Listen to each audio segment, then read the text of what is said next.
ឥឡូវយើងជាបន្តទៀតចូលមកដល់ប្រធានបទថ្មីស្ដីអំពីការព្យាករណ៍រាសីសម្រាប់ឆ្នាំចនៅក្នុងឆ្នាំ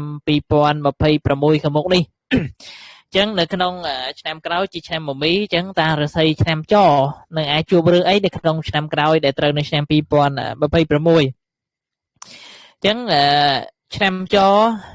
ចាប់ចំណាត់ថ្នាក់លេខ8នៅក្នុងឆ្នាំទាំង12ដោយសំណាងជាទូទៅមាន64%ការងារ60%ហិរញ្ញវត្ថុ60%ទំនាក់ទំនង80%សុខភាព60%ជាមួយនឹងការសិក្សា60%អញ្ចឹងឆ្នាំចនៅក្នុងឆ្នាំ2026ខាងមុខនេះមានទស្សនៈវិស័យចម្រុះជាច្រើនប៉ុន្តែមានក្តីសង្ឃឹមសម្រាប់អ្នកដែលកើតឆ្នាំច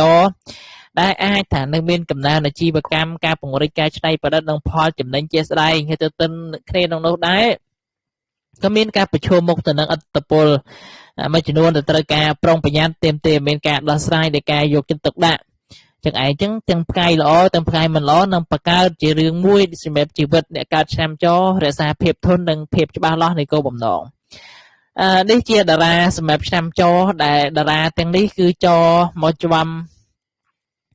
ឆ្នាំចអ្នកដែលមិនចក្នុងតារាងប៉ាជឺផ្កាយទី1ហៅតែផ្កាយទីជាផ្កាយទីជានេះជាផ្កាយមួយដែលល្អផ្កាយដំបូងគេជាផ្កាយដែលល្អដែលអាចទៅនាំមកនៅសមត្ថភាពដ៏ខ្លាំងក្លានៅក្នុងការដោះស្រាយបញ្ហាប្រែខ្លាចទុកលំបាកឲ្យទីជាឱកាសហើយជាផ្កាយមួយដែលជាផ្កាយមួយដែលជាជួយឲ្យយើងជំនះរកឧបសគ្គពីដើមមិញមានន័យថាជាផ្កាយមួយដែលអាចជួយយកឈ្នះឧទាហរណ៍ឧបសគ្គហ្នឹងឬក៏រឿងមួយចំនួនហ្នឹងដែលត្រូវដោះស្រាយអត់បានវាជួយយើងដោះស្រាយបានអញ្ចឹងទៅអញ្ចឹងឯងក៏មានការជួយអំពីមនុស្សអីផ្សេងនៅក្នុងការត្រៀមខ្លួនសម្រាប់ជួយយើងនៅក្នុងការដោះស្រាយបញ្ហាវាជាឆ្នាំមួយដែលសម្រាប់ជួយឲ្យយើងដោះស្រាយបញ្ហាជាក់ស្ដែងការវិនិយោគទាក់ទងជាមួយនឹងអចលនទ្រព្យការទទួលបានដីធ្លីក៏ប៉ុន្តែត្រូវមានមើលឱកាសប្រយ័ត្នប្រុងប្រយ័ត្នចំពោះឱកាសមួយចំនួនអញទៅរបូតបើសិនតែយើងអត់ចេះចាប់ចូលឱកាសអីចឹងទៅឲ្យផ្កាយទី2នោះហៅថាផ្កាយសានថៃផ្កាយសានថៃនេះជាផ្កាយដ៏ល្អដែលជាផ្កាយពន្លឺដែលនាំមកនៅការឡើងតំណែងឬក៏ជួបរឿងអ្វីដែលល្អថ្មីបង្ហាញអំពីការលេបភាពបិចផ្លូវឬក៏ឱកាសសម្រាប់ការឡើងឋានៈអីចឹងទៅ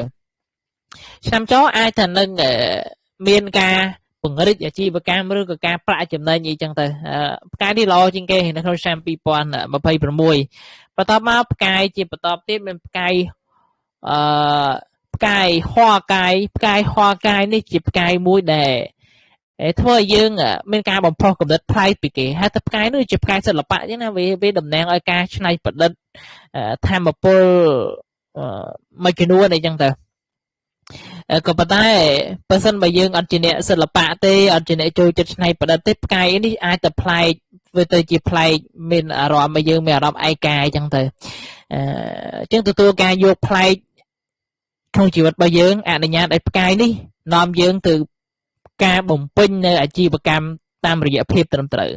អញ្ចឹងឯងចឹងផ្កាយនេះក៏ល្អមួយយ៉ាងដែរបើសិនបើយើងចេះ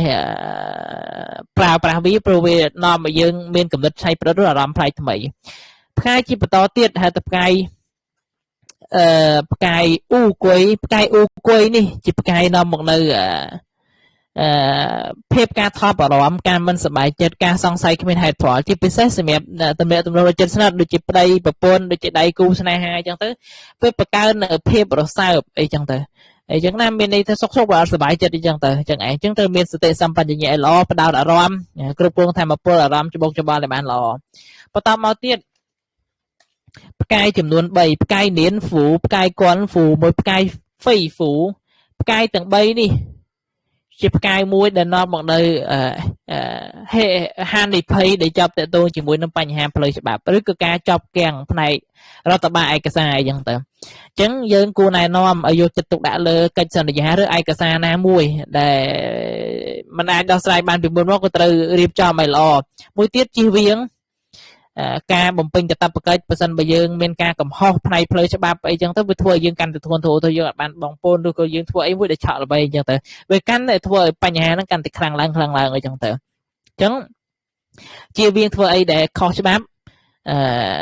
មួយទៀតការធ្វើកិច្ចសន្យាអីកុំធ្វើតែមាត់ត្រូវមានឯកសារអីបានច្បាស់លាស់ចឹងឯងចឹងពាក់ព័ន្ធជាមួយផ្កាយជាបន្តទៀតថាទៅផ្កាយហួងហ្វាន់ផ្កាយហួងហ្វាន់នេះបង្ហាញអំពីអឺក្តីបារម្ភអំពីសុខភាពរាងកាយឬក៏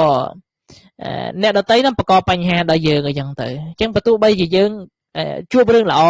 មានន័យថាគោលបំណងរបស់យើងល្អក៏ប៉ុន្តែមនុស្សគ្រប់គ្នាជុំវិញយើងមិនប្រកាសថាគេនឹងគ្រប់គ្រងយើងទេផ្កាយនេះមានន័យថាធ្វើឲ្យអ្នកដតីជុំវិញខ្លួនយើងនឹងរារាំងយើងបដិសេធយើងអីចឹងទៅចឹងឯងអញ្ចឹងកុំអនុញ្ញាតឲ្យសម្លេងសំខាន់ពីខាងក្រៅធ្វើឲ្យយើងរំលងគោលដៅរបស់យើងហើយផ្កាយជាបន្តទៀតហៅថាផ្កាយពីរថៅផ្កាយពីរថៅនេះបង្ហាញអំពីហានិភ័យនៃការបាត់បង់អីមួយឧទាហរណ៍បាត់បង់សមាជិកគ្រួសារឬក៏អីមួយជាយថាហេតុទៅតាមរស័យល្អឬមិនល្អទៅតាមបុគ្គលនីមួយៗចឹងទៅក៏ប៉ុន្តែផ្កាយនេះក្នុងអត្ថន័យម្យ៉ាងទៀតតេទៀងនៅការនិយាយដើមចឹងឯងមានន័យថាការប្រខូចគេឈ្មោះព្យាយាមបំផ្លាញគេឈ្មោះរបស់យើងអញ្ចឹងទៅ